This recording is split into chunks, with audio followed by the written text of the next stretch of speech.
So let's look at the Sunni faith. When did this come into existence as we know it today? Sunnah wal Jama'ah.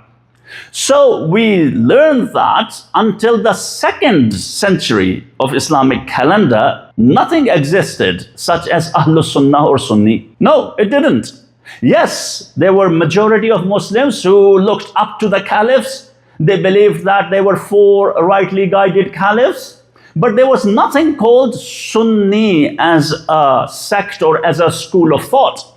And in those days, those who were not following the school of the al-Bayt, who were not associated with the Imams, who did not learn the tafsir of the Quran and fiqh, sharia, from the grandchildren of the Holy Prophet and his successors, they still wanted to act upon the sharia.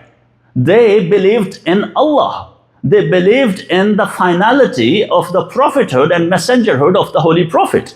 They believed in the Akhirah. They were Muslim people, just that they did not believe in the Imamah like us or like other Shia of that time. Still, they were sincere in their efforts to follow the Sharia according to their own understanding. Let's be very just. Let's try to look at history objectively. These people are trying to live a chaste life, a life according to their interpretation of Islam. So how to interpret, how to know, how to say salah, saum, and other masail, other things. So they then, in their own way, started to collect the athar. Athar is a technical term. Athar basically means the ways of the Holy Prophet, the ways of the Sahabas, the companions, and the ways of the tabi'een, who were the followers of the companions. So a big compilation of different ways of doing things,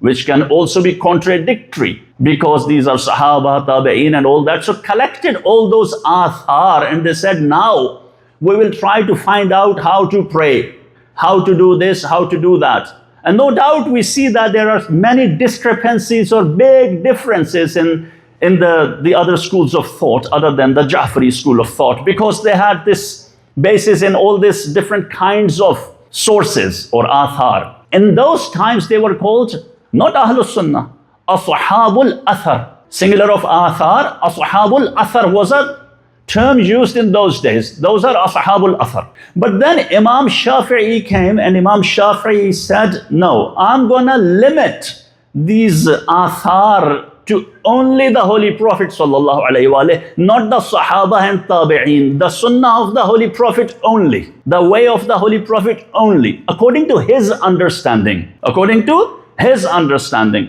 And he said, so those muhaddithin, those narrators of ahadith who narrate the ahadith and sunnah of the Holy Prophet, they are Ahlus Sunnah. Those who narrate the ahadith, on the basis of which we will derive the rulings, they are Ahlus Sunnah. Then Ahmad ibn Hanbal came after him, and he said, okay, the sunnah and the ways of the first 4 rightly guided caliphs, and this together we will follow.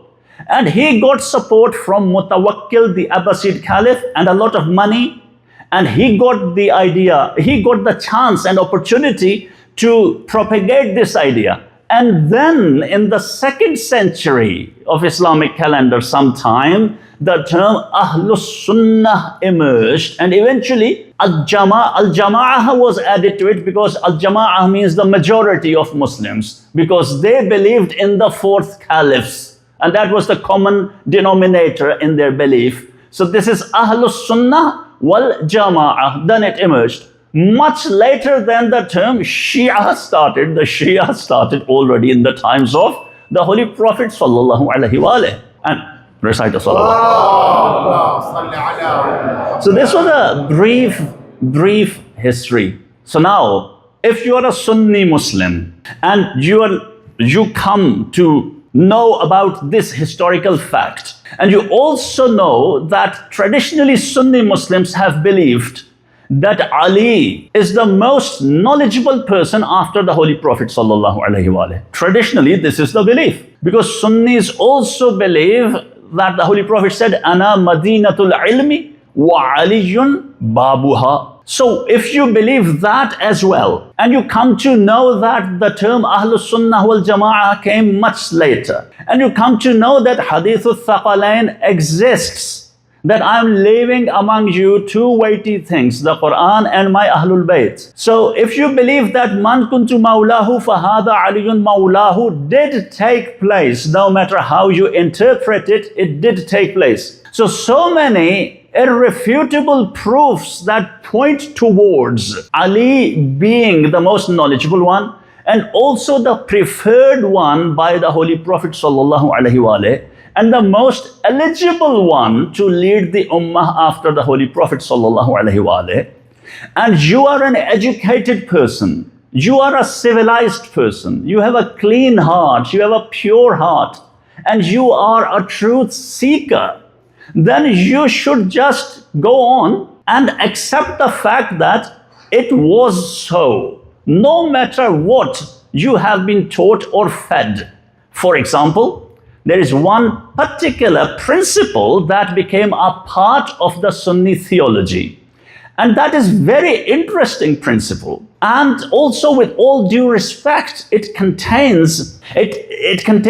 is an illogical principle. And the principle is also referred to by Ibn Abil Hadid in the introduction to his Sharh of Nahjul Balagha. Ibn Abil Hadid is someone who was a very fond of the Amir al-Mu'mineen Ali alayhi salam. Ibn Abil Hadid was very fond of the Amir al-Mu'mineen Ali alayhi salam. He looked up to him. He believed that Ali was the most knowledgeable one, the most superior among the Sahaba. And yet he was a Sunni Muslim, and he wrote in the introduction to his Sharh of Nahj al-Balagha, Alhamdulillah alladhi qaddama al-mafdula ala al-fadil. All praise is due to Allah who preferred the mafdul, the inferior, over the superior. And this is rooted in a qa'idah, a principle in Sunni theology that says, the qa'idah is taqdeemul mafduli ala al-fadil, giving preference to mafdul, the one who is inferior, over the one who is superior, whenever it is needed, whenever it is maslahah, for necessity. And he says, Alhamdulillah, it is Allah who did that, blaming it onto Allah. As this is what we find illogical. This is what we find in contradiction with aql. Because Allah subhanahu wa ta'ala, who is all-wise, would never allow this to happen according to Shia understanding of things. Again, it is not to hurt the sentiments of any Muslim. This is just an academic discussion. This does not mean that if you are a Sunni Muslim, I'll go on start fighting with you. No, I'll have a good chat with you, mate, afterwards. We will still be friends. And we do the same things anyway in our lives, in this system. These discussions should remain academic discussions, and that's it. But this is what we find illogical. Because when it has been proven, and again in earlier lectures, I referred to the story of King Saul and Goliath, in which the Quran gave us three key principles. That the leader of the believers is appointed by Allah. Even the messenger has no right to appoint his successor or the leader of the believers. And he has to be most knowledgeable, and he has to be the bravest. And I proved in the second lecture that the one who is the most knowledgeable is Ali, and even Sunni Muslims believe that. And the bravest is Ali, and Sunni Muslims believe that. Even they say it is written in several narrations that the second Caliph Umar ibn al-Khattab said, Lawla aliyun la halaka Umar. And Ali with his ilm helped the caliphs of Muslims, although he vehemently disagreed with them. But since they were in the position of the leadership of Muslims, and it was a Muslim land and Muslim people, Ali is not miser. He used his ilm to help them, to help the ummah in general. But this also proves that Ali has more knowledge than them. And then the Quran says, أَفَمَنْ يَهْدِي إِلَى الْحَقِّ أَحَقُّ أن يتبع أمن لا يهدي إلا أن يهدى. The Quran is so clear. We take these principles, we Shia take these principles from the Quran. The Quran says, the one who guides others, is he more worthy to be followed and obeyed, or the one who cannot even find the way until he is guided?